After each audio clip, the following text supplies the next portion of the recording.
The Village Flame. In the quiet village of Domremy, nestled in the eastern countryside of France, a girl was born who would one day set kingdoms ablaze. Her name was Jeanne, though we know her now as Joan of Arc. She came into the world around 1412, the daughter of Jacques and Isabelle d'Arc, peasant farmers who raised their children to work the land, respect the church, and obey their king. But Joan was never quite like the others. Even as a child, something burned behind her eyes, an intensity that villagers would later describe as otherworldly. Domremy was a speck on the map, a frontier village caught in the tide of the 100 Years' War. England and France had been clashing for generations. Soldiers occasionally thundered through, and the locals whispered of saints and kings and devils in equal breath. One winter day, when Joan was about 13, she would later testify she heard a voice. It came, she said, not from outside her, but from somewhere far deeper. A radiance accompanied it, and at the centre of that light stood Saint Michael, the archangel himself. At first she was frightened, but the voices, eventually joined by Saints Catherine and Margaret, were gentle. They told her to pray, to be good, and soon to do more. Some historians believe Joan may have suffered from temporal lobe epilepsy, or perhaps a rare form of hallucination brought on by stress, malnutrition, or deep piety. Others dismiss such theories, noting her sharp memory, tactical brilliance, and unwavering clarity. But even now, scholars still debate whether her voices were divine revelation or the product of a fiercely imaginative mind shaped by war and faith. There's a curious detail, one tucked away in the court records. Joan never once claimed to have seen the Virgin Mary, a common visionary trope of her time. Instead, her saints were militant, almost administrative. They gave her missions, instructions, warnings. This wasn't a girl spinning fairy tales. It was as if she'd been handed a blueprint. At first, Joan kept the visions to herself. She knew how such things could end. Women had been burned for less, but the voices pressed harder, their messages darker. France, they said, was in grave danger. The Dauphin, Charles, the uncrowned heir to the French throne, needed her. She, a farmer's daughter, was meant to lead him to victory and see him crowned in Reims. The idea was laughable, impossible, but Joan did not laugh, she believed. What sparked in that field outside Domremy was more than religious fervour.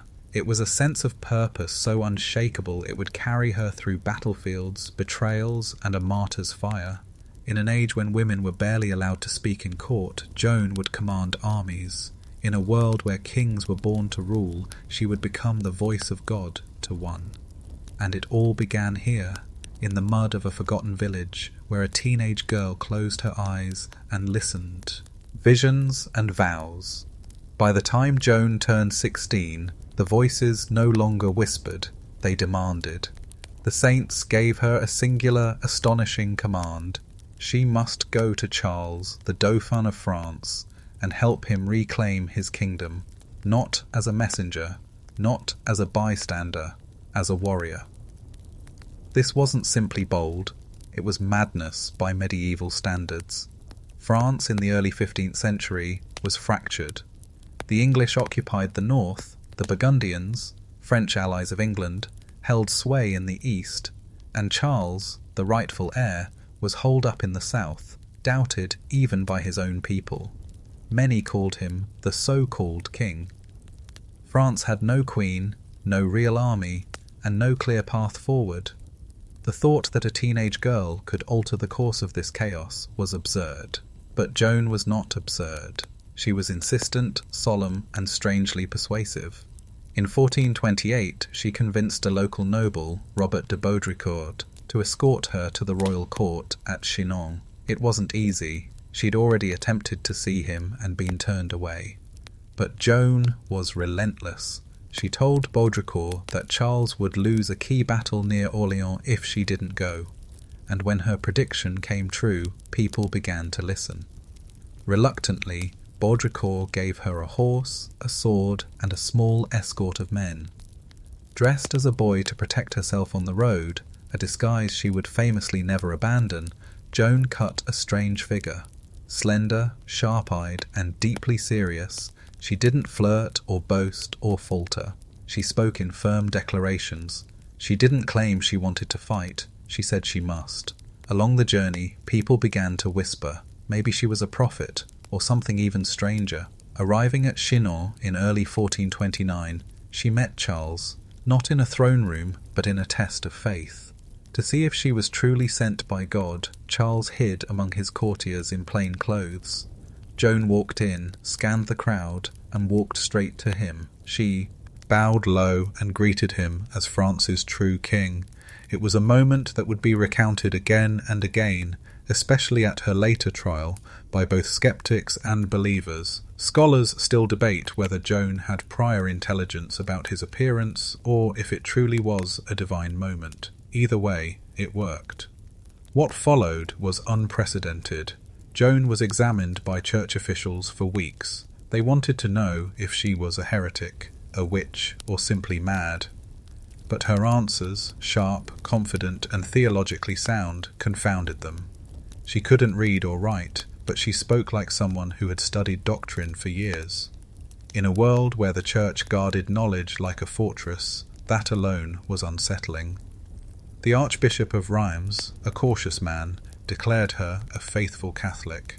The court theologians found no heresy, and Charles, desperate and superstitious, gave her permission, not to preach, but to fight.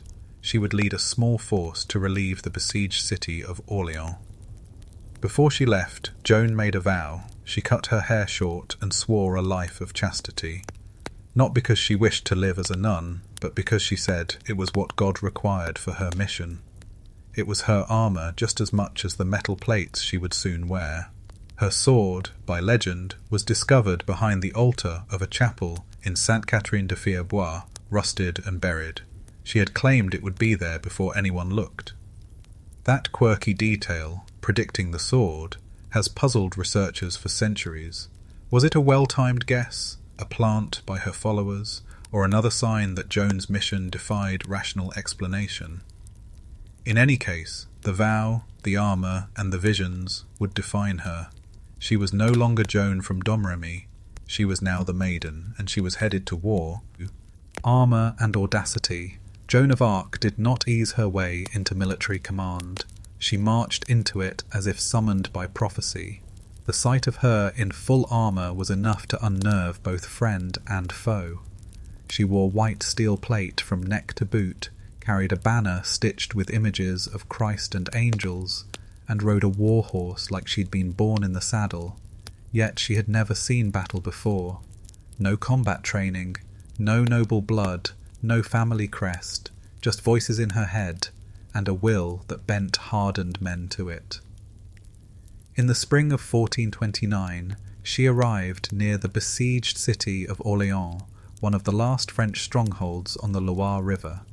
The English had encircled the city for 7 long months. Morale was crumbling. Joan's arrival was not greeted with instant cheers. It stirred tension. The captains and knights of the French forces were sceptical. She was a teenage girl with no rank. Who was she to issue orders? But she didn't ask for command. She took it, and something about her confidence forced even the battle-worn generals to reconsider. Her presence sparked hope. Men who had resigned themselves to defeat suddenly rallied around her. She spoke to them of divine mission, of the saint's will, and of victory ordained by God. She urged them to confess their sins, to fast, to keep discipline. It was part sermon, part war cry. She didn't swing a sword like a knight. Instead, she carried her banner into battle and stood at the front lines, an unmistakable figure above the chaos. One chronicler noted that wherever her white flag went, the tide of the fight seemed to turn. She was wounded once, struck by an arrow between her shoulder and neck, but even that couldn't keep her down for long. She returned the same day, bandaged and furious, demanding that her soldiers press forward. The church later scrutinized her armor, her horse, her banner. But one odd detail they couldn't explain was how quickly she adapted to military life. She understood battlefield movement, supply lines, and morale as though she'd studied them. Scholars still debate whether Joan had been secretly tutored in strategy or whether her instincts were truly divinely inspired. Whatever the case, even seasoned commanders deferred to her in crucial moments. There's an almost mythic account from this time. During one battle near Orleans, Joan reportedly predicted that a certain attack would succeed only after a soldier was injured at the wall. Minutes later, that exact event occurred.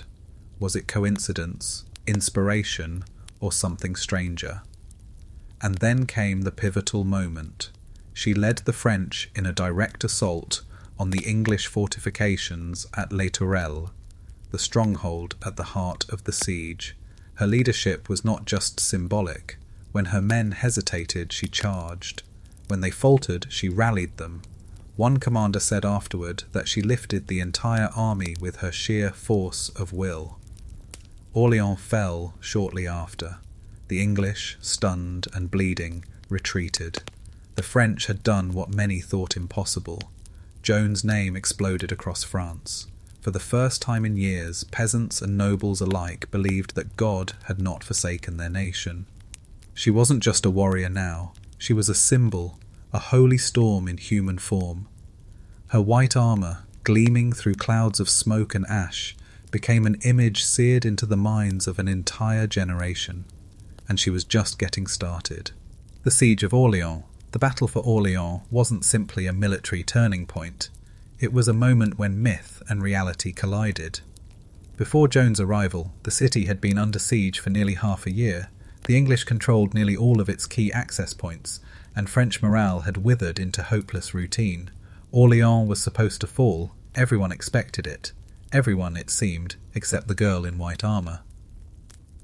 Joan arrived in April 1429, and within days everything changed. She didn't merely ride into camp, she electrified it. Witnesses claimed that the citizens and soldiers erupted in spontaneous cheers when they saw her. Chroniclers describe people touching her banner like a holy relic. Word spread that the Maid had come to save France. Even hardened skeptics began to wonder, if she wasn't sent by God, how else could they explain the sudden momentum? But Joan wasn't content to be a mascot. She demanded action. The generals, initially wary of her inexperience, found themselves outmaneuvered not on the battlefield, but in spirit. Her strategic instincts proved sharp, and her belief in immediate assault rather than prolonged waiting injected a sense of urgency into the French leadership. And so the offensive began. Joan led a series of rapid, bold attacks on the English fortresses surrounding the city. It was dangerous work, brutal hand-to-hand combat, scaling ladders, arrows raining from above. But Joan was always there. She prayed with the men before dawn, marched alongside them in full armour, and rallied them with cries of "Forward, forward, our Lord has condemned the English." On May 7th, 1429, came the decisive strike, the attack on Les Tourelles, the English stronghold guarding the bridge into Orleans. The battle was savage. Joan was wounded by a crossbow bolt to the shoulder and carried off the field, but she returned within hours, her white armour stained. With blood, her voice hoarse from shouting, her return triggered a final push. The French overwhelmed the English garrison. That evening, the city was free. It wasn't just a military victory, it was a miracle in the minds of many. The English had lost their grip, not just on the city, but on the myth of their invincibility. For the French, Joan's victory felt like divine proof. The tide had turned, not because of a general or a strategy, but because a 19-year-old peasant girl said it would. A curious moment followed the siege, one that often escapes popular tellings. Joan, now a hero, was offered luxurious clothing, a noble title, even a private chapel. She refused nearly all of it. She kept wearing her mail armour, insisted on remaining chaste, and refused to soften her mission. She wasn't there for glory. She was there to see Charles crowned king in Reims, just as her voices had promised. There's an obscure but telling anecdote from this period. During a lull in fighting, Joan wept upon seeing a dead English boy, barely older than herself. She reportedly knelt beside him, removed her helmet, and prayed for his soul. She didn't hate the English, she said. She simply wanted them out of France. Scholars still debate whether this empathy was real or retroactively imagined, a softening of a hardened figure. But if true, it paints a complex portrait. Joan was a holy warrior with the heart of a grieving child. The victory at Orléans had lit the flame. Now Joan would carry that fire northward, toward Reims, toward the crown, and toward the destiny she had claimed before she even knew what war smelled like. Crowned by a farm girl after Orléans, the question was no longer whether Joan of Arc could lead, it was whether anyone could stop her. News of the miraculous victory spread like wildfire through a country exhausted by war. Town criers, bishops and merchants all whispered the same phrase. La Pucelle, the maid, had come to restore France. And she wasn't finished. Joan turned her eyes toward Reims, the traditional site for crowning French kings. But it was deep in enemy-held territory, fortified and far from the relative safety of Charles's court. Still, she insisted. The Dauphin must be crowned, she said, and only in Reims. Only then would his rule be legitimate in the eyes of God and the people. Many around Charles hesitated. They preferred diplomacy, slow advances, or waiting out the war. But Joan was unrelenting. Her voices had told her it must be so, and somehow, impossibly, she convinced the court to follow her. In June 1429, Joan led Charles and his forces on a perilous march through hostile lands. City after city along the route surrendered without a fight. Some welcomed her with flowers, others opened their gates simply out of awe or fear. It wasn't just Joan's victories that made people yield. It was the story now circling France, that God himself was guiding her steps. When the procession arrived outside Reims in mid-July, the city yielded too. No blood was spilled. The cathedral opened its doors. On July 17th, 1429, Charles was crowned King Charles VII of France. The ceremony was grand, gilded and draped in incense and pageantry. But what people remembered most was Joan. She stood near the altar, banner in hand, weeping as the oil anointed Charles's brow. Her place in the coronation, so close to the king, was not symbolic. It was central. A teenage girl from Domremy had delivered France a king. It was a moment few had dared dream possible. And yet, in the celebrate, an unease crept in. Joan's mission, at least as she had originally defined it, was complete. Charles had his crown, but war still raged. The English weren't gone. The Burgundians still held Paris. And while the people still believed in the maid, those in court began to question her future role. There's a peculiar moment recorded after the coronation. Charles, newly crowned, offered Joan a noble title, Jeanne la Pucelle d'Orléans. She accepted, but she asked for no land, no wealth, only that her village of Domremy be exempt from taxes forever, a promise Charles granted. That little footnote still stands in French law to this day. Scholars still debate whether Charles ever truly trusted Joan. He owed her everything, but her independence troubled him. She didn't answer to him, the generals, or the clergy. She answered to voices, and in a royal court used to controlling its champions, that was dangerous. In private, Charles and his advisers began to sideline her. She was allowed to fight, but not to lead. She was kept close, but not confided in. Slowly, quietly, the very men who had once ridden behind her banner began to murmur that perhaps her task was done, and perhaps it was time to rein her in.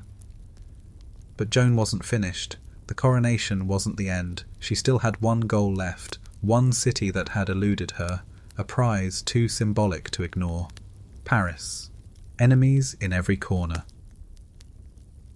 If Joan's path to Reims had felt like a divine tide lifting all before her, the march to Paris would feel like wading into a swamp, slow, uncertain, and thick with betrayal.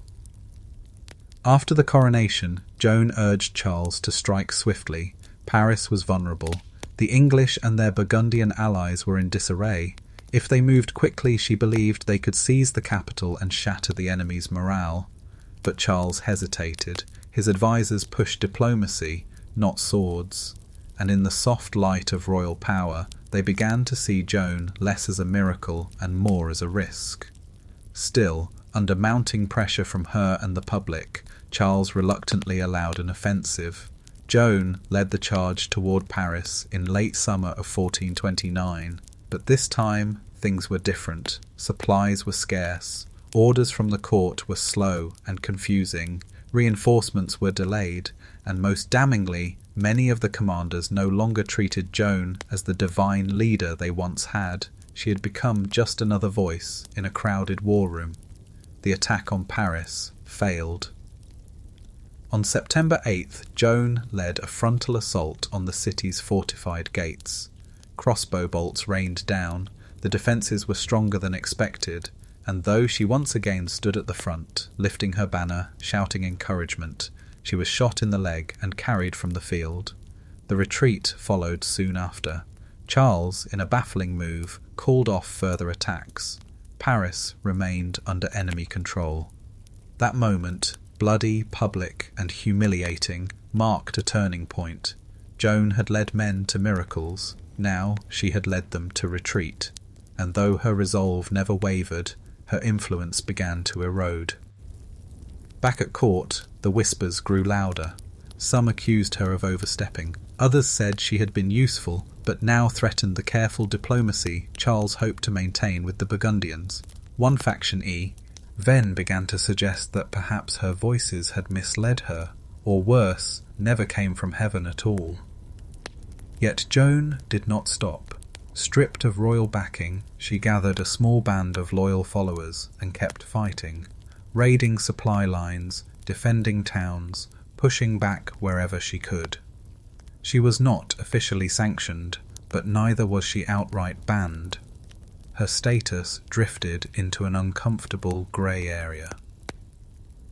In the winter of 1430, she travelled to Compiègne, a strategic town under threat. She hoped to rally defences, perhaps score another symbolic victory. But on May 23rd, during a skirmish outside the city walls, Joan was thrown from her horse and surrounded. The city gates closed before she could return. Whether by mistake or design, we still don't know. Scholars still debate whether the commander at Compiègne shut her out deliberately, acting under secret royal orders, or if panic simply ruled the moment. Captured by Burgundian forces, Joan found herself in enemy hands for the first time. She would never see freedom again. And here, something almost more chilling than war began. Not torture, not exile, but silence. Charles, crowned king by Joan's own hands, did nothing. He made no ransom offer, no diplomatic plea, no rescue attempt. Though kings routinely bought back captured nobles, Joan was not one of them. She was not a noble. She was an embarrassment.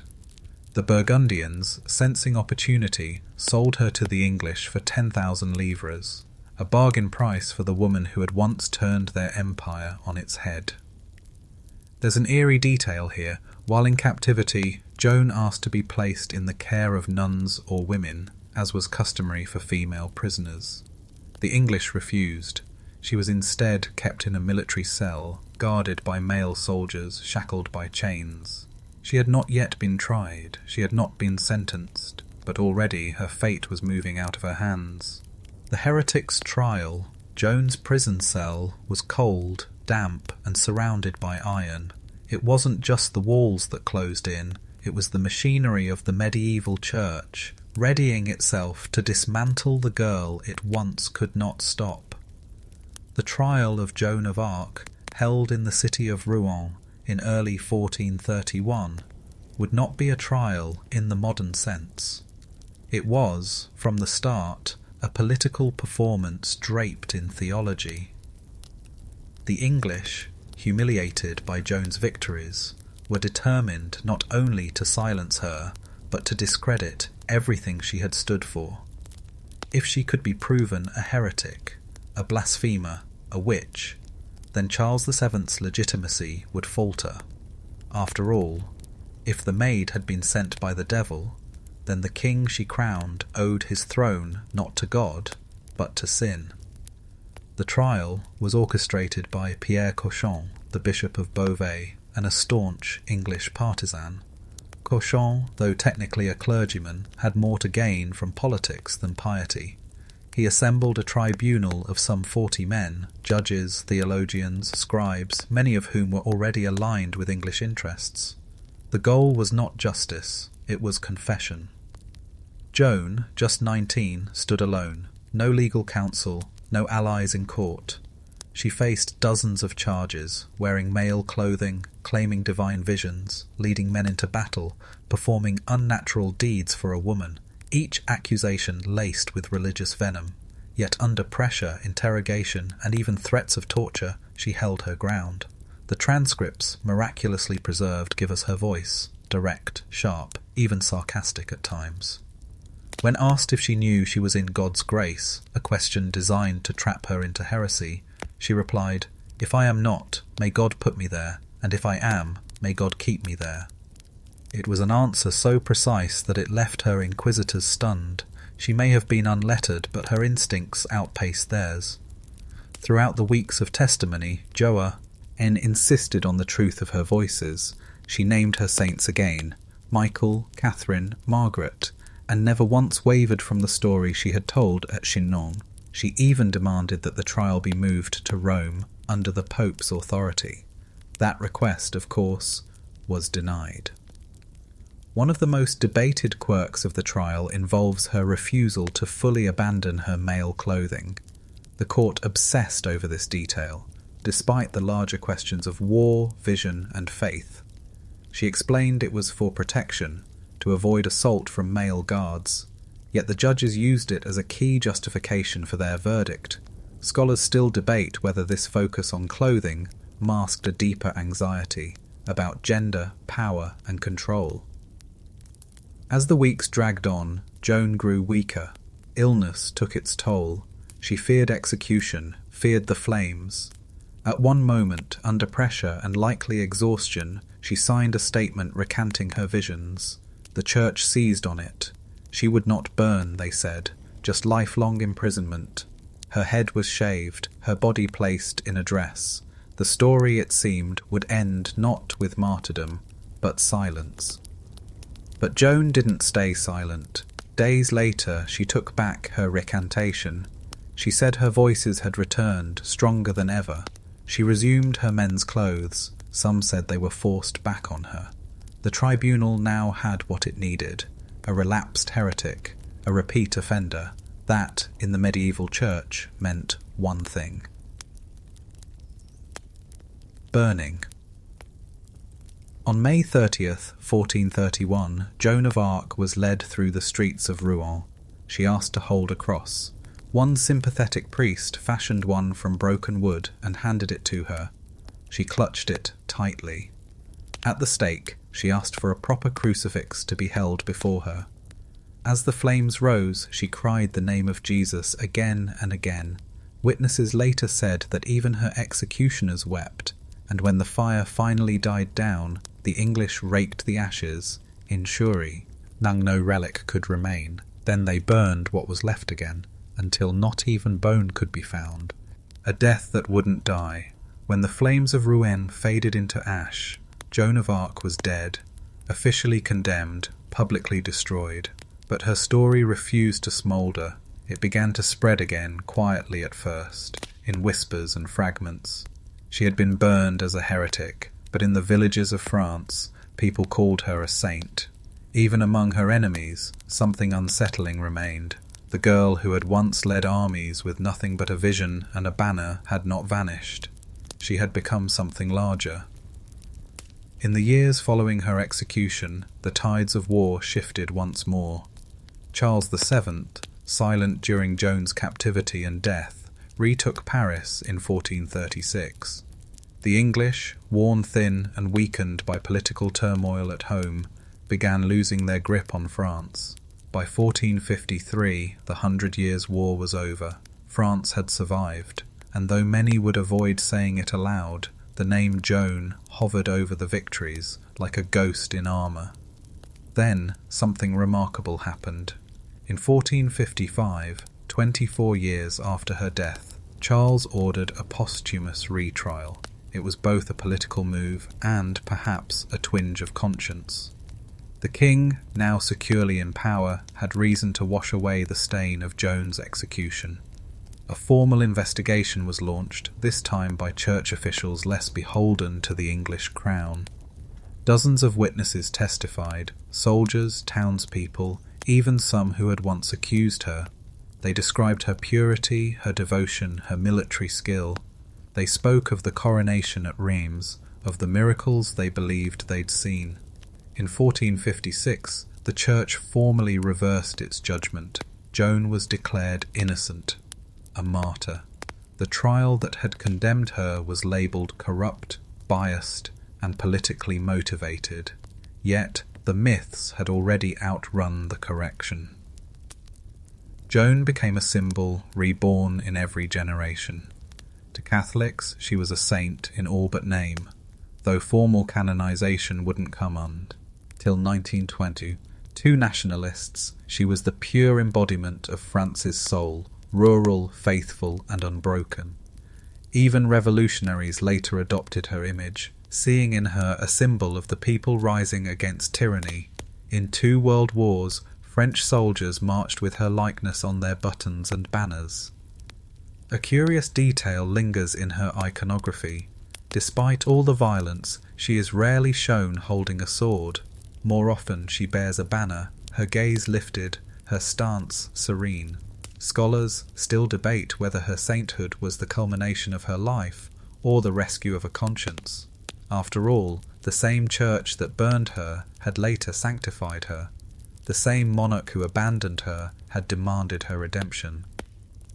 And yet, there is something fitting in that contradiction. Joan lived in the space between extremes, between faith and war, obedience and defiance, silence and a voice that would not yield. Her death may have ended her life, but it did not end her influence. Her voice echoes not in cathedrals or textbooks, but in the uneasy questions she left behind. Was she a chosen vessel or a cunning visionary? A holy warrior or a political pawn? A martyr or a mirror? She remains still, a figure caught between fire and glory, a peasant who crowned a king, a girl who heard voices, and a story the world could not stop retelling. Conclusion. In the story of Joan of Arc, history brushes against something mythic. She was born in obscurity, shaped by visions, and burned by politics, but never truly forgotten. Her footsteps echo through battlefields and prayer books alike, and her banner, once lifted by trembling hands, now flies in the memory of a nation. Whether saint, soldier, or symbol, Joan reminds us that sometimes the smallest voice in the field speaks loudest in the end, and when history tries to bury a truth too bright, it often rises again and again in fire